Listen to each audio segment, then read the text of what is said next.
नमस्कार, स्वागत है आपका खेती हर पत्रिका न्यूज में।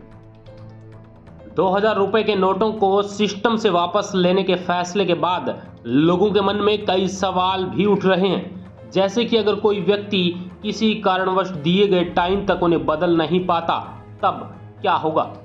क्या उस पर कानूनी कार्रवाई होगी या उसके नोट घर में ही पड़े पड़े खराब हो जाएंगे। आरबीआई के एक फैसले ने लोगों की दिमाग की बत्ती एक बार फिर से जला दी है। दरअसल भारतीय रिजर्व बैंक ने कल रात 2000 रुपए के नोटों को सिस्टम से वापस लेने का फैसला किया है, यानी अब केंद्रीय बैंक उन्हें और नहीं छापेगा। उनका कहना है कि जिस मकसद से उन्हें छापना शुरू किया था वह पूरा हो गया है। इसके बाद से लोगों के मन में कई तरह के सवाल उठने लगे हैं। आरबीआई के इस फैसले से वे लोग सबसे ज्यादा परेशान हैं जिनके पास 2000 रुपए के नोट हैं। अगर आप भी उन्हीं में से हैं तो परेशान होने की जरूरत नहीं है। नोट बंद होने का मतलब यह नहीं है कि इसका मूल्य नहीं रह गया।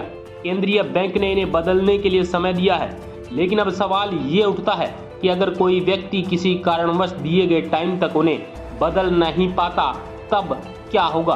क्या उस पर कानूनी कार्रवाई होगी या उसके नोट घर में ही पड़े पड़े खराब हो जाएंगे।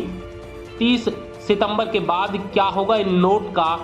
आरबीआई के मुताबिक 30 सितंबर तक इन नोटों को बदला जा सकता है। अगर लोग 30 सितंबर तक 2000 रुपए के नोट नहीं जमा कर पाते हैं तब क्या होगा।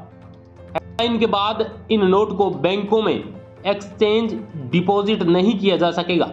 मीडिया रिपोर्ट के अनुसार समय सीमा के बाद लोगों के पास 2000 रुपए के नोट मिलने हर फिलहाल कोई कानूनी कार्रवाई नहीं होगी। 23 मई से 30 सितंबर तक बदल सकते हैं 2000 रुपए के नोट।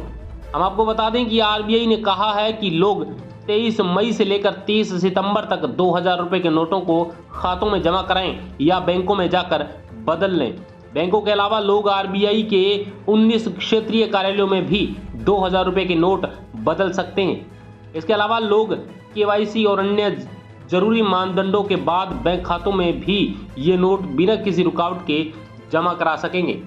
आरबीआई ने कहा है कि एक बार में सिर्फ 20,000 रुपए तक ही 2000 के नोट बदले जाएंगे। अगर कोई बैंक नोट बदलने से इनकार करता है तो आप संबंधित ब्रांच की शिकायत पहले बैंक मैनेजर से कर सकते हैं। अगर बैंक शिकायत दर्ज करने के 30 दिनों की अवधि के भीतर जवाब नहीं देता है, यदि शिकायतकर्ता बैंक द्वारा दिए गए जवाब संकल्प से संतुष्ट नहीं है तो वह रिजर्व बैंक की एकीकृत लोकपाल योजना यानी आरबी के तहत आरबीआई के शिकायत प्रबंधन प्रणाली पोर्टल cms.rbi.org.in पर शिकायत दर्ज कर सकते हैं।